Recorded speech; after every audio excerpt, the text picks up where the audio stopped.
Yeah, good evening, our viewers. Good evening, Vanachoto. Yonaje Mutulabira, wherever you are. Those who are in North America would say good morning or good afternoon. Then those who are in Japan, I know you must be sleeping right now. Obanga bunatera okucha. Those in Uganda, good evening. Mukulikeyo ku mirimu gye mubaddeko mwebale byonna bye mutuusizaako engalo. Today has been quite a hectic day, but at the same time it's a good day kufe eri aba struggle because we know finally our presidential candidate for National Unity Platform emikono signatures zetwatwalayo ezimu endorsing zibadde verified, and as far as I'm concerned tulinze public holiday yaffe eya 3rd November. I'm Mosh, and I'm here today with Rashi Mwogerera. She's here, and twali tuzeekoko but problems regarding network ne bitulemesa. We are back today, and today she's in full swing. Kirabika router agyetisikidde ddala ku mutwe because the network is so good, si bye byaluli. So we are going to have her for our supper tonight. Nyaba omugenyi, take the floor is yours. Who are you? People need to know you. Babuuzeeko weeyanjulire.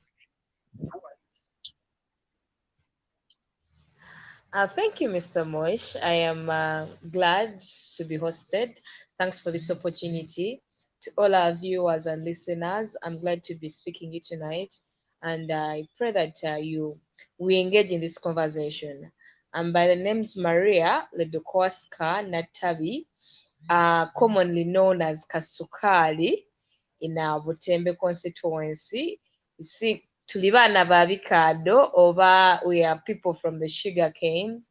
So kasukari is more of a refined product of the sugar cane. And I am a leader. I am the national deputy in charge of Eastern Uganda of a National Unity Platform. But I'm also a candidate, the NUP candidate for Butembe constituency MP, and so many other things. Okay, some people already know you. Kanaji Lawrence is saying you are the former GRC alumni at Kayes at Forestry. I don't know what that means, but I think the person knows you really well. So in case you disappoint them, Yeah. hey, okay, Lawrence, I won't disappoint you. Nze every time mbadde mpulira erinnya Kasukali k'e Butembe, honestly mbadde simanyi. I thought because you're a young person, that's why they refer to you as Kasukali k'e Butembe. Nga mbirowooza sibitegeera naye abeeyo ndaba bakutegeera. Anyways, we are glad to host you once again. Briefly, I want to tell us about education background yo within a minute. Tulabe oyise wayinza okuba already wafunyeewo dda old student muno, alumni muno. Tomanya tuyinza okuba waliwo twasisinkanako nange. Musomedde Kampala Moshi ffe aba mutusomedde mu byalo. So I went to St. Benedict's grade school, and that is where I did my primary, and then headed to Iganga Senior Secondary School, then headed to Lubiri SS, then Makerere University. All those places I've been a leader. I was the first head prefect, not head girl, but prefect in my primary school. And I was a minister in my O-level. Then when I went to Makerere, that is where I contested as GRC, School of Forestry, Environment and Geographical Sciences, because I did tourism. I'm a tour operator by profession, and I was privileged or humbled to be appointed Vice Guild President of Makerere University. That was around 2016. Before I graduated in 2018. That is basically my education background. Olaba byenkugambye oyinza okuba old student wange. I'm surprised you went to be secondary. That's why I also went for my O-level. And yeah, kati tolabye kati ndi obi Swaziniga omumanyi teri yasomera ku lubiri atamanyi Swaziniga. But anyway, nsanyusa okuwuliza old student munnange, and I just hope you're going to share with us what you have in stock for Butembe and Uganda in general. And I want to know, first of all, Ongambi Wasoma, Otugambi, you were a tour operator by profession. Did you contribute anything as far as our policy, the policy paper for people power is concerned? Were you part of the process?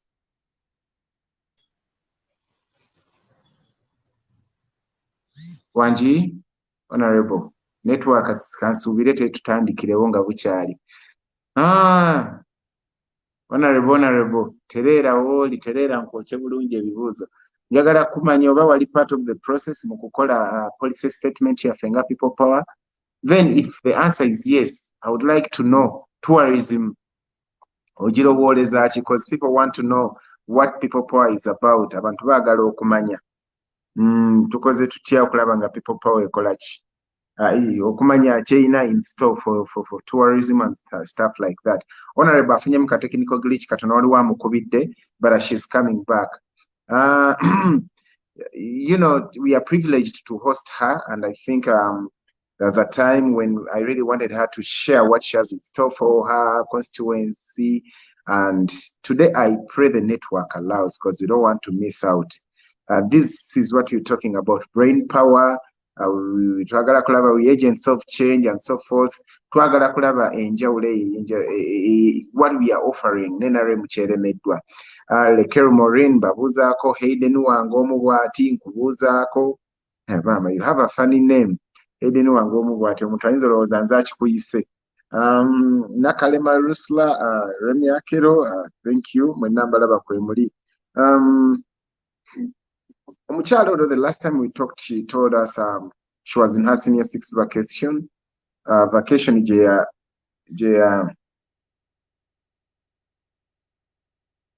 honorable camera eterere. Mu vacation mwe yayingirira National Youth Council.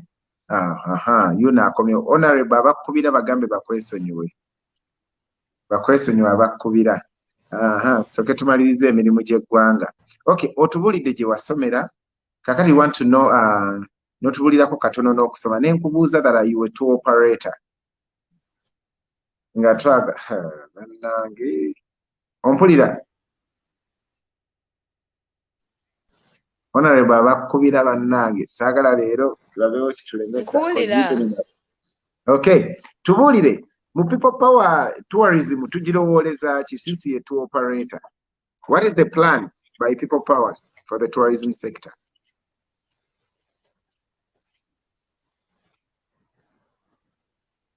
Wanji? Honorable. People power first,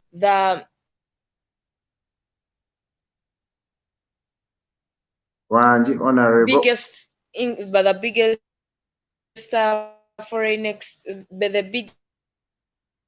foreign exchange that tosobola milking inte jotalisa. So as people power is in the tourism resources we have as a country, because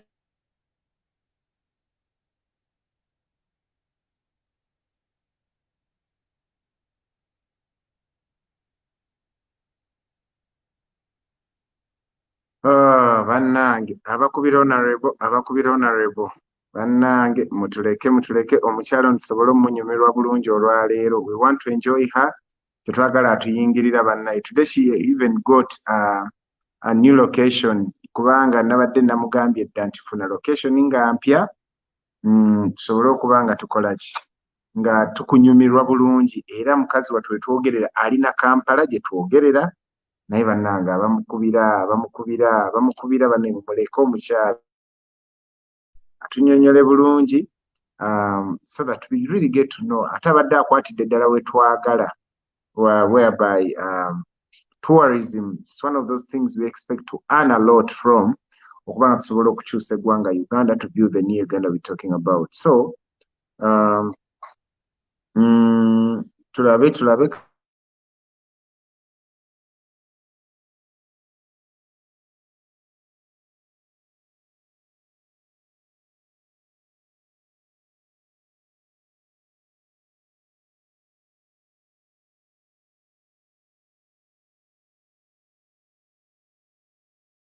mutusonyiweko bannange ezo mpisa mbi ze tukolera on gundi ku mpewo naye Honorable Simangandi wadde bamukubira. Many people are calling her and it's the reason like she's unstable, but we just pray she can come back atubuulire tourism tugenda gikozesa tutya, cause Uganda is supposed to be the world's #1 tourism destination. Why?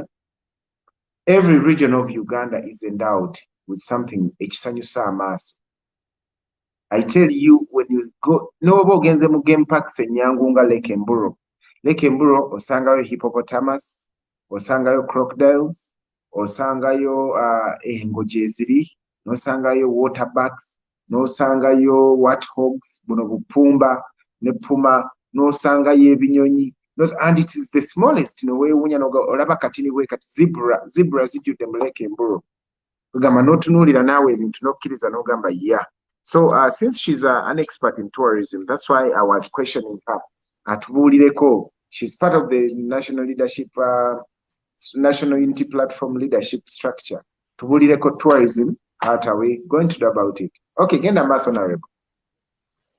So kyembadde ngezaako kugamba is Uganda tetwemakitinze kimala as a country and what we have, what we are gifted with. You can't imagine there is a time we were known as the Pearl of Africa.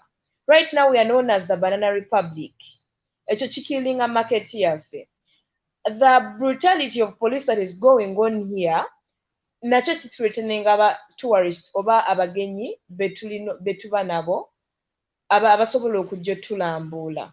You know, abantu tourism is about hospitality. We the people are hospitable, but our government is not. That chases away more tourists. So tulina just tunuulira buntu obwo butontono tulabe engeri gye tubu enhancingamu n'okulaba engeri gye tusobola improving our facilities and then the services, because there is no country around East Africa etusinza nature. We have more gorilla families. We have more gorilla families than any other country. Now yet Rwanda is selling a permit at a higher rate, and they actually sell out more permits than us who sell out our permits at a lower rate. Yet we have actually more gorilla families. Ebizike ebyo birambula. There is a time birambulirako nti one gorilla family cannot have more than 4 groups of visitors in a day, because somehow bikopanya abantu bigezi ngaffe. So okuba tulina more families meaning we have more capacity to host more visitors than any other country. So bwetunuulira bintu ng'ebyo, then you look at the way this government does not mind about ezo resources zituletera bungi ki obw'essente versus these other things they are constructing, because we lost out Bujagali. That is a resource that we would benefit from, my child would benefit from, and my children's children would benefit from. But just because of electricity, by the way, waliwo eyo daamu eri budget white elephant tekola nakola, but yajjawo some of the falls. Uganda bw'ogenda mu rafting, water rafting, Uganda ye yali ekyasinziza kuba ne ngambe falls oba waves, something of the kind, ekyasinze kuba n'amaanyi kuba ffe twalina ne level 4. I think you rarely find level 4 waves mu rafting, and those are the resources we are talking about that this country does not even look at. Okay, let's assume you become a legislator. How are you going to address that through legislation? Mosh, I know I'm passionate about tourism. It is my profession. I'm just passionate about it. But right now, embeera tenzikiriza na kusooka kulowooza about things I'm passionate about. Because bwe nzirayo ewaffe Kakira, nendaba embeera abantu gye balimu, n'otunuulira amalwaliro nti tegayina na mataala. They can't access electricity but don't even have solar panels. Abakazi balina ozzaalira mu malwaliro ng'ago. N'ogenda ku masomero, essomero lya primary omusomesa omu alisomesa abaana 100+. abaana abaana abasoma ku at that tender age baba beetaaga more supervision by the teachers naye bw'oŋŋamba abaana abali kusoma omusomesa omu alisomesa abaana 100 plus how are those children going to be supervised amazima gali nti njagala tourism njagala okwewaamu profession yange ye kyasinze kubaamu ssente naye nsooka ne ŋŋamba katusooke twogerere bino ebintu ebikwata ku mutima omuntu byayitamu bulijjo because bw'otunya ne tourism yes twagala ssente ezo okujja okuyambako eggwanga but n'abantu baffe bennyini they can't save so that they also benefit from the oba ne tubafunamu ssente from domestic tourism just because embeera mbi so for me when it comes to matters of legislation tujja tandika na bintu bitouchinga daily lives of the people and I want to tell you that most of these things they are amateeka weegali the problem is implementation the problem is kuba nti abantu tebafuddeeyo kukola mirimu gyabwe and then ne government tewadde resources zimala to these things so tetulina okukola mu parliament omulimu omunene gwe tugenda okukola is kulaba nti amateeka gano agali political tugalongoosezeewo because bwe tunatandika olongoosa amateeka agali political nga age limit ebintu ebimu ebiri structure bwe bityo tujja kuba tujja strengtheninga oba tuzzaawo tuinstitutinga institutions ezirina okukola ku buli kintu nga teziyimiridde ku muntu omu oba teziyimiridde ku bantu abula nga they are standing as institutions to serve the people of Uganda. So ekyo bwe kiba kiwedde kulaba nti when we are distributing resources we are distributing resources that are going to the people directly. We're not distributing resources ategenda mu corruption scandals mu kusasula administration nga omuntu wa bulijjo asasula ssente ezo tezimugasiza abanga bwe zigasizaako like 10%. Okay. Kakati, let us go to specifics. If you are to classify ebizibu bya constituency yo, because as a leader, you're supposed to lead the problem-solving process within your constituency. What are some of those things that you can highlight as the biggest challenges that are your constituencies facing? My constituency erina njatandika ne health anyway. Kuba, you can't do anything ng'oli mufu. Everything you have to do or ina chikola ng'oli mulamu. So life first before anything else. People in my constituency cannot access free standard medical services. Because look, my constituency does not even have a health center for. Health centers, tebali well equipped with things like, for example, Kakira Town Council, like webazalira, like giving birth in a town in a my health center in Kakira. It is more like it comes off like a last option. Yet this should be something that abantu kyebasobola ogendamu whether nga baagala oba tebaagala. But mu health center yaffe, first of all, it is far. It is in Porota. Kakira has 8 parishes. So people from these other parishes wala okutuuka ku health center eyo.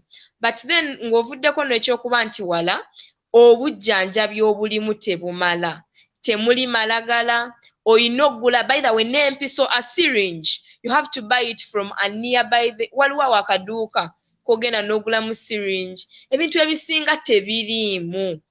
Then mulimu like painkillers temuli bayite batya professionals abali inclined to particular health problems. Kati ate abakyala baba n'ebizibu ebiwerako. So bwe baba nga health center ngeezo ezibali okumpi tezisobola bakebera ne bategeera how their lives are. Bwe wonaawulira nti omukyala afunye breast cancer n'amala naye for some time naye nga tamanyi. So wagenda realizing nga it is sometimes late to get treatment oba okuba nga ayambibwa.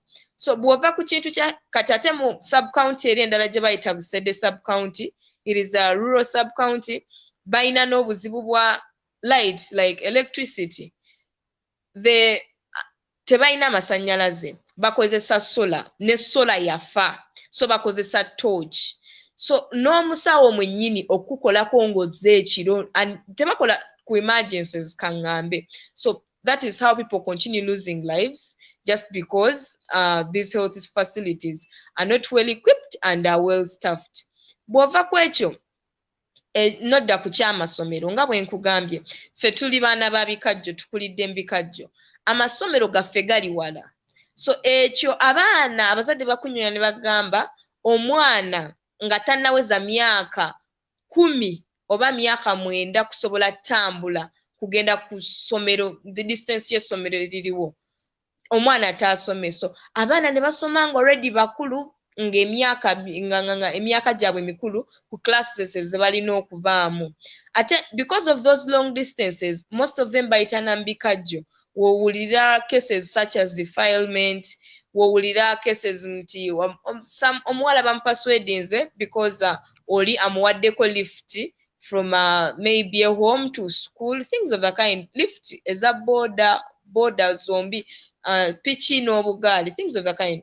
Ate bw'ogenda n'olaba abaana ab'obuwala abali mu masomero gano, bambi tebasobola kwetuusaako these sanitary pads, because bwe bajjukira batandika okusoma nga bakulu, emyaka around 10, emyaka 9, omwana ali mu P1 P2, so agenda otuuka mu P4 ng'atandise her periods. Bw'atandika her periods, because the parents cannot afford, but also n'essomero terina kinene kyesobola kukola, because they've not taken keen interest in that. Bagamba as long as omwana asobola osoma, that is all. Tebatunuulira the gender sensitive issues that maybe are stopping these children from attending school. Ne babanga balina abaana abamu badropping out of school, abamu just beetamwa, abamu, so n'okuba nti ebizibu bye basanga bo abaana abagenda osoma bingi, naye ate n'abasomesa nkugambye ratio ya teacher to student eri very very like the ratio is big, because abaana masomero nga bwe nkunnyonnyodde nti omwana bw'aba muto aba yeetaaga mu supervision. Therefore abaana balina okuba nga batono mu class for the teacher to be able to deliver efficiently. That is not there because they are understaffed. They are understaffed. Ate n'okuba nti abasomesa bano abatera okubeera mu these government schools, especially UPE and U's, bagenda ne bakuba obweyo mu other private schools. So sometimes bano abaana babeera ne ku masomero nga tebasoma, nga bagenze just to pass time, but they have to sit exams. Now, if I may chip in there, what are your solutions that are your kind of special solutions? Because such problems are cutting across the country. Nekatingabwe Honorable Maria Natabi, solutions chi eziri unique zogenda okujja nazo to sort out those issues. Nze nga bwe nkugambye, kati waliwo eyo policy gye bayisa, menstrual health policy, something like that. Bagisa into 15. Ne basuubiza abaana pads into 16, those campaigns. Paka kati tebazidelivering, bagamba tewali ssente. Naye ssente ezigenda okukeera ku makya zigende zikwate abantu abambadde obukoofiira obulaga abantu nti amaanyi gali mu bantu, zo weeziri. Naye ssente ezigulira abaana ebyokukozesa mu masomero teziriiwo, abaana basiiba na njala. So nze nsuubira we should define our priorities as a country, because all countries that have made it that are a little successful, they first define their priorities. Ate bw'oba oyagala okuzza ensi ku mulamwa, olina okusooka okutunuulira ebyobulamu n'ebyensoma by'abaana, because omwana atafunye good education ng'akyali muto, that is a foundation of that child. Biba bigenda mu affecting their entire life, whether bali mu Uganda oba babuuse ne bafuluma Uganda. So nze kye ŋŋamba nti budgets z'ebintu nga bino zirina kuba extremely high compared to other things. So first things first, first chop that budget for the UPDF and those other ministries of security and Simanyirichi, get them to things like education. Ebi impacting ku muntu directly, ate ne having a multiplier effect. So for me, that is what I would think about. Then nekirala nga member wa parliament mulimo gwange okola oversight nti nondoola ssente ze baba releasinze into the public ne zikola omulimo gwe zirina okukola. We are seeing instances that sente they may release omusaala gw'abasomesa. By the way, this is real. Barelease omusaala gw'abasomesa mu January. Abasomesa tebabasasula. Some people, because of their corrupt tendency, ne basooka ssente zo ne baziteeka on a fixed deposit account. After putting that money on the fixed deposit account, abasomesa ne bagamba government erudde okuweereza omusaala. So abasomesa omusaala bwe gujja ogwa Feb ne babasasula omusaala ogwo like January money. Bwe gujja ogwa March ne bagubasasula like February money. Bwe gujja like that. So we tugenda otuukira mu December bali ba withdrawing sente zaabwe ne balyoka basasula after. So such things must be followed up and people must be called to account and must be called to book. Bwe baba bakoze ebintu ebitasaana, they have to pay. Si ku transferring abantu, but they have to pay and answer to Ugandans. Okay. Yeah, it seems you're very passionate when it comes to social services and stuff like that. Now, I want to know, what is your assessment of the population in Butembe? Because you are an agent of change there. How is the population? Are they pro-change? Are they moderate? Oba tebiba kwatako? Like, how are they? Kyensobola okugamba abantu abatembe bonna beesunze Uganda empya. Okay. Bikola ki ebiraga nti beesunze? Ebikolwa ebiraga nti beesunze Uganda empya. Abamu batandise ogikolerera. Tulina abantu abavayo ne bajja ne bakugumya. Ne bagamba omanyi ebintu byali byatusobako dda naye ke muvuddeyo mmwe katusindike mmwe. Tuyinza obutavaayo ku front line naye as long as gye muli and you know we are supporting you, we know you're going to make it. Ebintu bwe bityo. Ekintu ekirala ekiraga nti these people bambi baagala enkyukakyuka. Baagala Uganda empya. They are now coming out to advocate for their rights. They are coming out to say this is going wrong and this must change. Ekiri e Butembe n'ekisinga era kye basinga okwagala kikyuke mu Uganda empya. Kye kintu ekikwatagana n'okuba nti bannayuganda baweebwa ekitiibwa era nga like they are cared for before any other person. Omanyi ekiri ewaffe ye Butembe we are employed Waliyo Madvan. He is the biggest employer in Butembe from Kakira Sugar Works. And yagaba ne permits, abalimi b'ebikajjo bagula permits. But there is a way we are treated. Ugandans are treated like second citizens and not first citizens. Yes, and ekyo kirabibwa mu kuba nti president ono agenda gwe ngamba Museveni yavaayo n'agamba alina protecting aba investor before protecting Ugandans. Tujjukira awo sugar bill we yali nga bakyadiscussinga sugar bill nga emphasizinga nnyo ekintu kya zoning ebintu ebi nga protectinga nnyo protectinga nnyo the foreigners more than Ugandans. Era nze mmanyi yensonga emu lwaki paka kati tannasayininga local content bill because ebyo ebintu byonna binunula munna-Uganda and make them feel like first-hand citizens. But ebyo that is what abantu b'e Butembe bebasinga okwagala era bebasinga n'okugamba ne bagamba naye wano tulina kola bwe tuti. So things like that. Okay. Now let's go talk about National Unity Platform within Butembe. Oji, I understand you actually are coordinator for the entire Eastern region. Am I right? You are the team leader for Eastern region. Yeah. Yeah.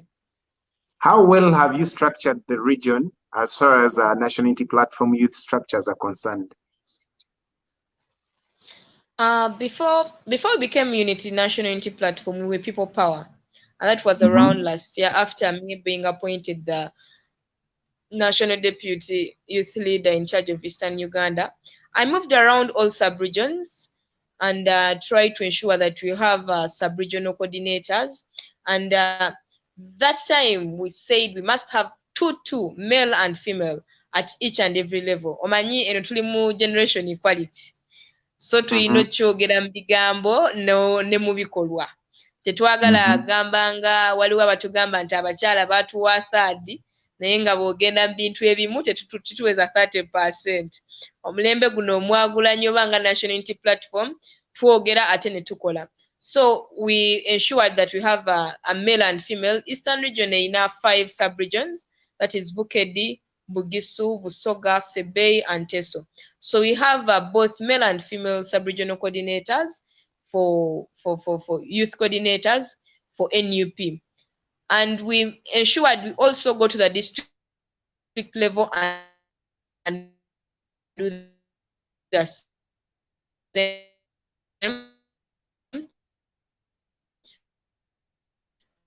Those who We are calling ensure our honorable Masonyi we Abamukubira, also and let her go to the sub-county level, paka oh no. 10 female per village.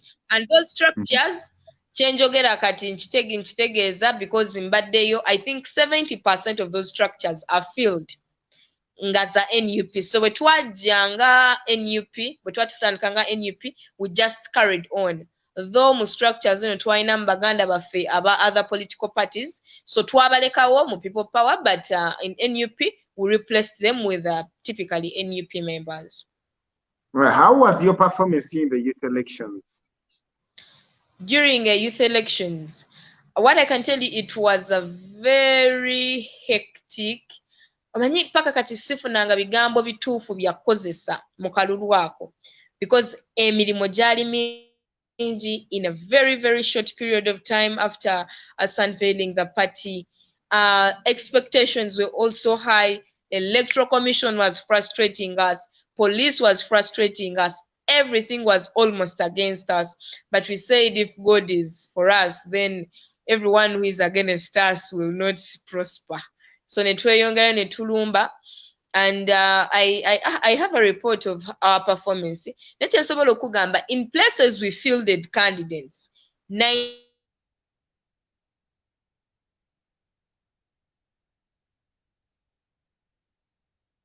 Bannange abakubira honorable musooke mumulinde ave ku online bannange annyonnyole eggwanga because 98 weeks rarely went through unopposed okay.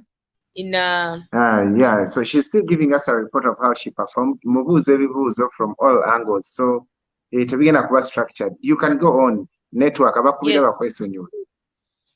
Yes, so we also had a good performance in Bugisu and Bukedi. We didn't have candidates in Sebei. It was so hard and heartbreaking, but I went there on ground and found that most of our structures have been bought off, and then the ones that were there were intimidated. Some of the electoral commission offices nga balina nomination papers ziliko stamp already nominated as NRM candidates. So if you can't nominate under NRM nga tebakuwa oba nga you have nothing to do about it. So there's so many challenges, but we're able to at least get winners in most of the districts apart from Sebei sub-region. All right. Now katika kankuvuge mangu speed. You're going to contest in an open constituency, so it is not affirmative action. Nti abakyala, you're going against men. Secondly, you're going against your uncles and your aunts. because you were baby nga bakuyise wali wakuyisaawo baby. Well, the last time, I don't want to kwogera ku myaka gyo, but I remember last time nkola calculations zange you so much below 30 nti newe weesimbyewo k'abavubuka wandibadde ovuganyiza ddala kuva ku kyalo paka, just like you came through the youth council structure. What gives you an edge over them? Totidde basenga abo bakojja abo abasajja? Ekisookera ddala Mosh, Katonda bw'akutuma ku mission akuwa buli kyetaagisa okuwangula mission eyo. I remember when nali nakajja mu Kanankalulu, some people were telling me, naye lwaki tojja kuba woman MP? Abamu banga balongamba naye omanyi engeri gy'okyali omuto kirungi wanditandikidde ku bwa kansala bw'okulaakulamu omale ogende ku bwa MP mpolampola bwe bityo. So that was advice generally nfuna, because before going out to the people, I did consultations among our family, friends, opinion leaders, religious leaders, cultural leaders. Abo bonna be nali neetaaga okwebuuzaako. But ebyo byonna bampanga that advice nga tuli mu sitting rooms zaabwe. But I was just there to get advice. I had already made up my decision. So when nagenga out nedda ssebo. So when agenda when I went out to the people now, these leaders themselves and family and friends are like, okay, so you are able to pull these masses because abantu bansanyukira nnyo. One, because baali beewuunya omwana omuto alina obuvumu okwambala enkofiira nga tatidde masasi tatidde, you know that there was tension. Ndowooza in my village nze nasooka okwambala enkofiira eno nga ndi so proud nga ntambula nayo to an extent RDC na ordering that they should arrest me. So my friend tells me, Maria, please don't come back. Bakunoonya. Nembagamba, okay, banoonya what? Why? Nembagamba, bakutaddeko omusango mbu kuba oyambala akakofiira ka people power ate okunga abantu mu people power mu bumenyi bw'amateeka. Nembagamba, okay, if that is the reason, nsuubira then kankomewo so that we can answer to that. Fortunately, when I went back into my village, because nali sometimes nkola nga sibaawo full time, nga ntera kuddayo Thursday, Fridays and Saturday and the weekends. So when naddayo, bampa radio talk show nga kuliko RDC, nenyambala akakofiira kange bulungi, twagenda okuva mu talk show nagamba, so you are the Maria they are always telling me about. Things of the kind, natandika naye omanyi you are on the wrong side bwe bityo. But what am I trying to say that the public welcomed me. And when the public welcomed me, the public got to understand abantu bagenda bakitegeera nti ntegeera ensonga zaabwe ate ensonga zino nsobola ozoogerera. So it is not about age, it's not about money, it is not about the gender, it is about the ability of this leader they want to represent in parliament. Ever since then, the people have been welcoming me bulungi, and I'm really thankful to God and to the people of Butembe bambi mbeebaza okwebeereramu. Bagambe mu Lusoga. Yes, bana Abatembe mwena mbeebaza okuba nti muli kwebeerera mu kintu kino kuba tuli n'abasaada abalina ssente. Aye mwankoba nti bana lino katudiri olw'obwavu, aye ensonga enkulu tugitegeera. Ate mbeebaza okuba nti muyiwawo n'omubiri nabona engeri gye munendamu bwe twamala okwewandiisa nga tuli officially ba candidates nga ndidyawo okubalamusaako amasanu gonka. So ndi really humbled era mbasuubiza nti tijja abayiwa twidda kulwana twena nga bwe mbakobanga nti wazira mukulembeze asobola akyusa kitundu kye oba wazira mukulembeze ajja akyusa abantu nga takolere walala n'abantu. So nze nsaba nti tukolere walala, twidda kutoola Butembe mu bwavu era twidda kuyingira Butembe mpyaka. Butembe mpyaka, Uganda mpyaka. Yes. Kakati, we want us to know, besides you concentrating on just Butembe constituency, what else, because once you become a parliamentarian, you're a national leader. What else are you bringing on the table in the new Uganda we're talking about? in the new Uganda, first of all, the problem we are having with this Ugandan Jetulimu is poor leadership, bad leadership. So by me offering myself with leadership, to offer leadership, that is one of the things I'm bringing to the table. And we are bringing a breed of leaders that want to see Uganda somewhere, that are not working, for themselves and their families, but people who want to see a sustainable Uganda even after us. People Bannange akubaaka. who want to I hope no. see that there are structures that are leading Uganda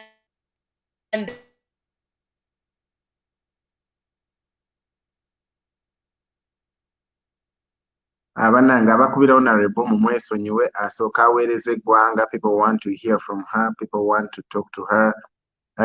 Era ngenda kubasaba mwena abava mu constituency actually to start posing questions that you would love her to answer or to address.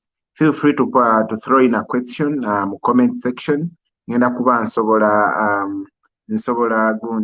okuba nga mbimubuuza ebibuuzo ebyo. So basaba you can forward your questions so that she can answer them, so that she can address them. We are blessed nti wali mu studio because takwasika, she's so busy up and down. And ate mu byalo mu network mugimanyi network teyebereramu nga ababeera mu urban centers, but we are blessed that we have her today.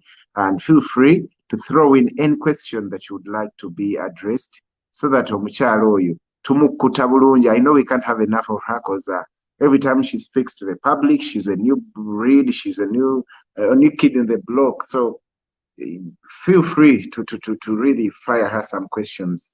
Tulabe engeri nazo gyaziddamu yazisootinga, because I don't think tunaddamu omufuna kubanga balina obudde butono bwo campaigningiramu and she has to move around. Akugambye balina emiruka 9 mu constituency. Ate ebyaffe obimanyi ebya people power byakwebereramu, si bintu bya gundi, si bintu bya musimbi nga bwolaba ab'NRM nti bo balina omusimbi baweereza teams and all that. Ffe ebyaffe byakwebereramu, tuli ku maanyi ga bantu alaali. Therefore she needs time to concentrate on the constituency. But above all, I've liked her assessment of the situation. She knows what the problems are, which means it's even easier to come up with solutions. Abakubira bagambe kyaweereza ggwanga. Kakati honorable badde otaatubuulira, genda maaso.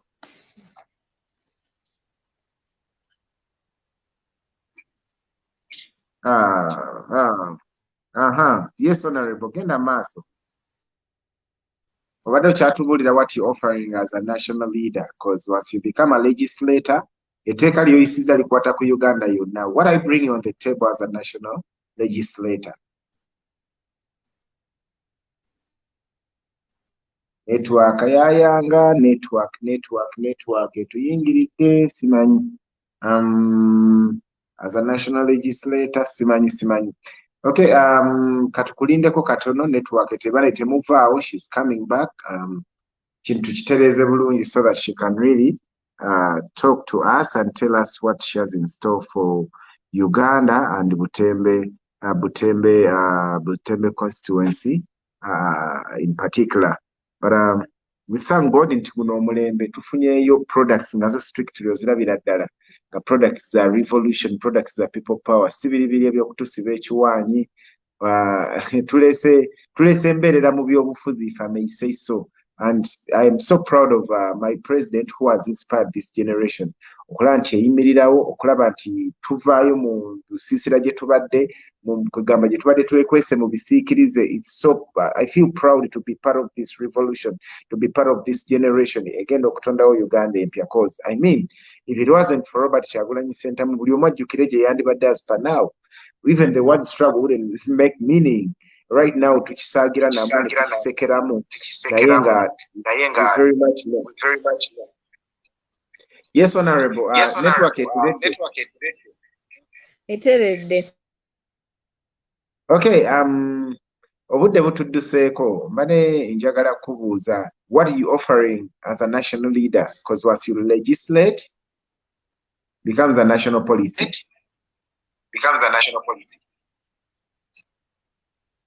eno twewuliriza oba simu endala gadget endala ziggweeko. Mute it. You mute the other gadget.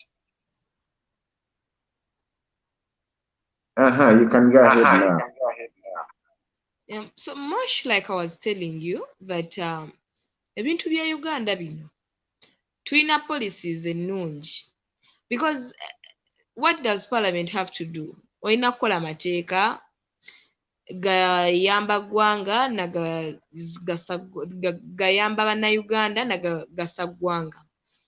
Oyina mumuyisa budget, ekirala oversight, ekirala representation.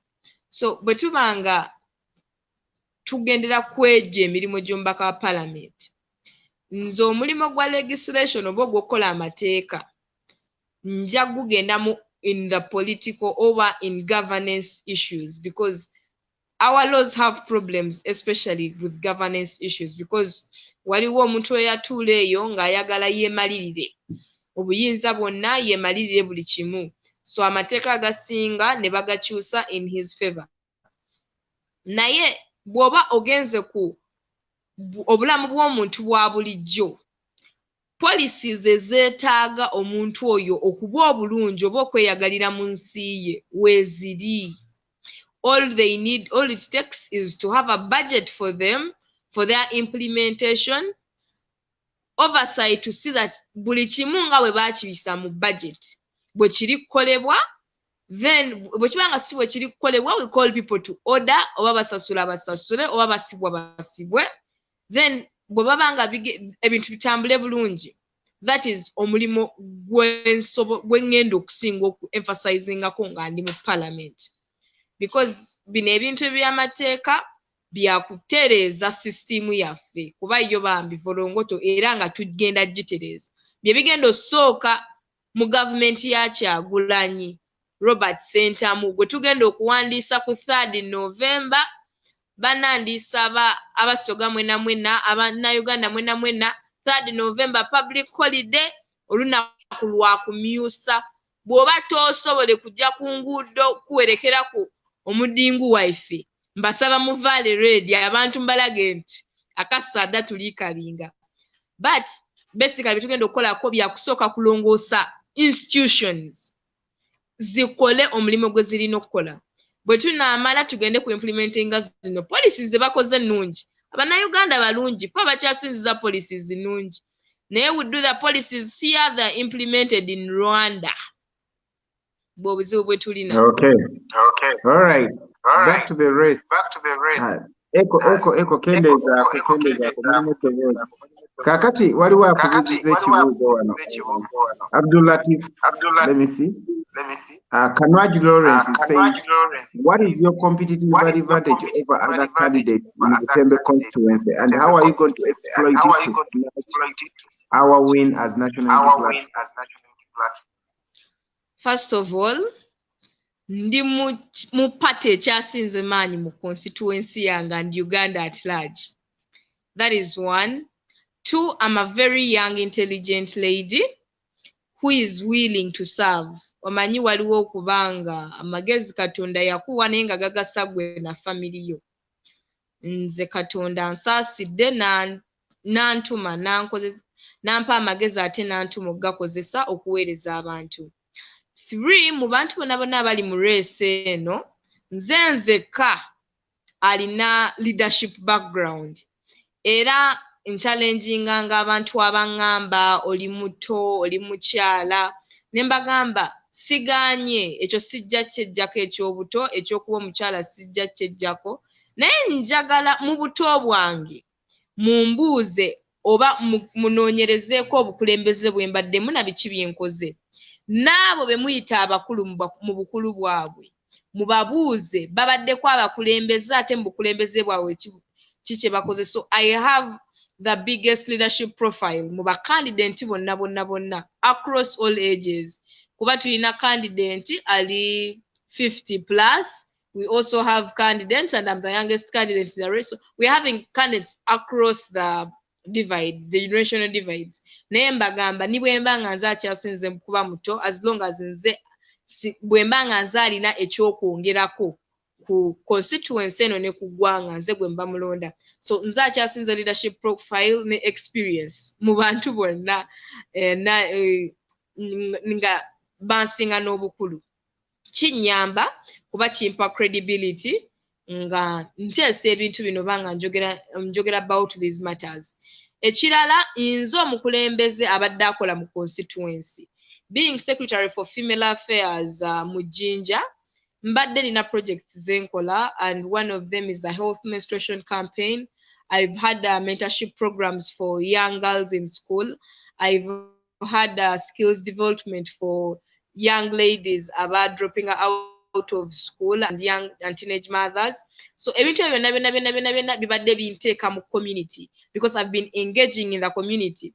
By the way, engaging in the community mu such projects, when najja obunyiivu obuva mu ki obugamba nedda, some things have to change. We have to run for these leadership positions, because if we don't run for them and we don't vie for them, the wrong people are going to do that, and they are going to mess us up. So that is also another competitive advantage I have against my running mates. N'ebintu ebirala bingi nnyo. Bwe ŋŋenda okwogera tewali mulala ayogera. Bwe tugenda mu debates, abamu babayita ne ku radios badduka, abamu bagamba Maria kwali, abalala tebajja, ebintu bwe bityo. Intimidating. No, I don't intimidate, because why people usually run away? Usually when they call me for talk shows, I'm battling it out with RDCs. So if I can debate with an RDC, nemuzza mu position gy'alina okubaamu n'alekera olimba bannayuganda, omuntu aba amanyi banaamuleeta okubatolinga nange oba okudebatinga nange ku station nga wa mu constituency, ajja batya okuswala mbw ate akaana kamusinze mu debate. Kakati, that's another question in your way. I hope you can read it and give it an answer.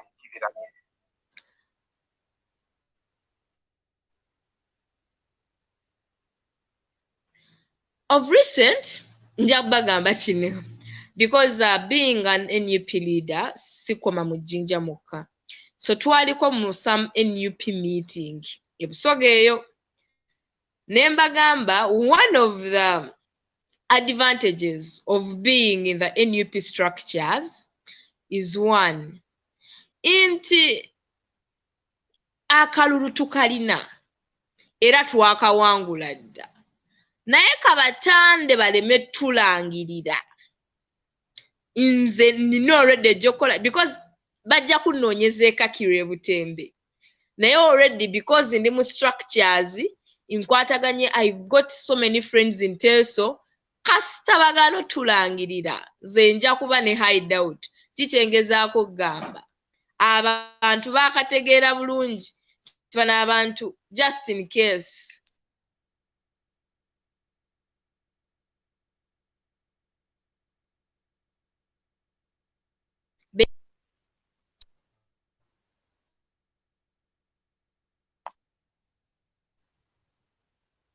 Honorable network etukyankalanyemukko, but I want ekikimala kyekubulidde, you have an exit strategy egy'okukuuma akalulu. Okay. Tell us how you're going to do with vote rigging. The same question. Now, I want you to vote rigging, ekya vote rigging mukiveeko. Nsaba mwosha abantu baleke na kubuuza ku kya vote rigging. Amazima gali nti tugenda kuba knockout. The only problem we may face is not okutulangirira, and we have a plan for that. Fe tukoye, enough is enough. I'm not ready to give birth in this Uganda.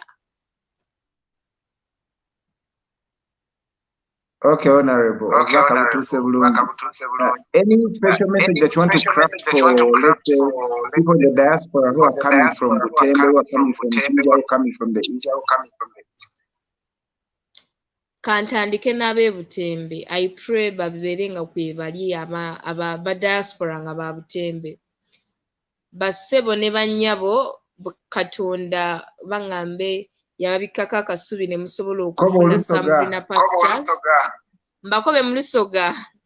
Katonda yabawa omukisa mwasobola okufunako maybe greener pastures.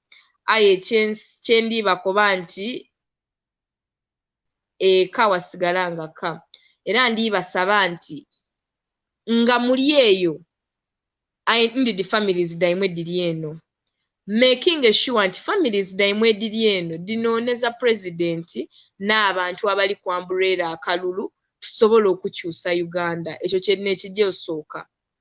Ekyokubiri nenda mutegeere nti ndidi mukiidi aye ndikwenda just kwongera kubakoba nti embeera ti nnungi. Era bw'obanga olina muganda wo oba baba oba maama wo akukoba embeera mbi nga tokiikiriza embeera ti nnungi, especially bw'oba oyidde nti abantu tuli bakozi aye abantu betukolerera tibatuwa ssente dimala. Nti ojja waalima ebikaado aye nga pamiti olina agigula bugule ate bw'omala ogigula balina okuwa n'abakusetingira price nga tibayidi bye wabita mu kulima bikaado ebyo. N'ebizibu kamaala. So nze kye ndibasaba ndikubeewemba nti tukolere walala. Osobola okuba eyo aye osobola okuba n'ekyosobola okugasa eneeka. Osobola okugemeraku abantu bonna abali mu struggle eno abali eka aye n'abo abali ba neighbors neeka. Tusobola okukyusa ebintu bino tube n'abakulembeze abalungi, tube n'abakulembeze abayidde okulumirirwa eiwanga n'ebifo mwe tuva oba mwe tuzaalibwa. Ndibasaba nti mwebeerere mu mwena ng'endogera gye tugiirako ennaku dino mu NUP. People from the Greater East, all I can say is Muchidi, we are the poorest in the whole, we are the poorest region. And it is not by default. It is intentional by this regime nti tube baavu, I hear nti tufugike mangu oba something of the kind. So ndibakoba nti tulina okwerwanaku in all spheres of life. Politically, kuba n'ekijjo determininga the economics and the social well-being of our region. Thank you very much. All right. Kakati, is there any specific program for 3rd November? 3rd November. Mosh. Eyebutembe. Omanyi waliwo eyaŋŋambye tosobola tegeka mbaga nga embaga somewhere ng'omugole ali somewhere else. So omugole ali Kyaddo, ali Kyambogo. Ife ab'ebutembe abanaasobola tugenda sala bridge Nairo Kira tugisala nga second. So by third tulina okuba around Kireka Banda. Oba okitegeera. Bannaffe abataasobole mbakubiriza banamuvaale mumyuse ekitundu. Akateeteeyi ka Valentine ako kavaala olunaku olwo. T-shirt ya red olunaku olwo. Akakooti akaka red tulina okulaga omusaada nti aligolola. Eno step n'esooka into a new Uganda. Emuli Butembe mpyaka. Okay. Any message to the young people and ladies as far as contributing to the struggle is concerned? I will start with the ladies. All abakyala mwenna abali eyo nga gwe olinamu okutya because nze manyi abakyala twagala okukola ebintu bingi nnyo mu bulamu naye olw'okutya ne tusigala nga twetuddeko. Kyenkusaba leero weekubirize okutya kukuveemu okole ekyo ky'olina okukola because tokyalina option ndala yonna okuggyako okuovercoming okutya okwo. Gy'onaakoma okutiitiira gy'ogenda okukoma okuba nti abaana obaleka mu mbeera embi ennyo okusinga naawe gy'olimu. Bw'osalawo n'oguma ogenda gumira. Kati tusigazizaayo n'emyezi 3 tegiwekyawera n'3 guma emyezi 3 gino okole kyonna ky'olina okukola, oba kunoonyeza Kyagulanyi Kalutu, oba kakuuma, oba kwambala kakofiira kano, bwe kiba nga gye kigenda okununula eggwanga lino. Kikole mu gino emyezi 3 and life will be, we shall live happily after. Okay. Waliwo wano abadde abuuza Honorable nti oli mufumbo bannange mwana mutono ebyo temubibuuza terina ebiyambira mu kalulu Libiro 18 no ensonga bwe tuba tuli mu struggle omuntu obuuza omuntu oba ali mufumbo really tukyali mu struggle bwe tunaamala struggle ebibuuzo byonna byenansuubiza nja bibaddamu badde ekyayogerako eri abavubuka abavubuka mwena abali eyo mbasaba ekintu kirala nti mwebaze Katonda era buli muvubuka ali eyo bisengalo mu maiso okobe alhamdulillah bakuzaalira mu kiseera ekituufu. Aye okuba nti bakuzaalira mu kiseera ekituufu kuli determined by kikyojja okola mu kiseera kino ekituufu. Ojja akola kituufu oba ojja asalawo kulya mu nsi y'olukwe ng'abandi bwe baakola. So kye ndibasaba nti omulimo gwe tulina gwa kununula eggwanga lino. Ate omulimo gwe tulina ti mwangu nga bw'osuubira. Kuba omulimo gwe tulikola gwa generations 3. Generations 3 edaatyama, so tulina okola omulimo gya generations 3 egyaife n'edindi 2 tusobole okubona nga tununula eggwanga lino. Era kye ndikusaba iwe alowooza nti oli bulungi, ndikusaba olowooza bulungi. Bw'aba nga tibali bulungi ng'ofunye obuzibu ssaawa dino ani asobola okugemerako. Otegeere nti tuli mu nsi eno, aye tulina okulwanirira awalala. Kyonna kye tulina okola kubona nga tukyusa obukulembeze bwire mu mikono gyaife tusobole okubona nga tusalawo wa eggwanga lino gye lirina okujja. Because today and tomorrow is in our hands. We can choose to make it or to break it. All right.